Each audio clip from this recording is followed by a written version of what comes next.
اس video میں ہم آپ کو قربانی کا طریقہ اور دعا بتائیں گے۔ قربانی کا طریقہ کیا ہے؟ قربانی سے پہلے جانور کو چارہ پانی دے دیں اور ایک جانور کو دوسرے جانور کے سامنے ذبح نہ کریں۔ امام جعفر صادق علیہ السلام نے فرمایا، ضروری ہے کہ جانور کو ذبح کرتے وقت قبلہ رو کر لیا جائے۔ اگر قبلہ رو نہ کیا تو جانور حرام ہو جائے گا، لیکن ایسا ہو کہ ذبح کرنے والا جانور کو قبلہ رو کرنا بھول جائے تو وہ جانور حلال ہے۔ اور جب جانور کو ذبح کریں تو جانور کو لوہے کی تیز چھری کے ساتھ ذبح کرنا چاہیے۔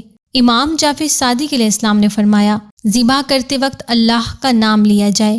اگر اللہ کا نام نہ لیا تو وہ جانور حلال نہیں ہے، لیکن ایسا ہو کہ ذبح کرتے وقت اللہ کا نام لینا بھول جائے تو اس کا ذبح کیا ہوا جانور حلال ہے۔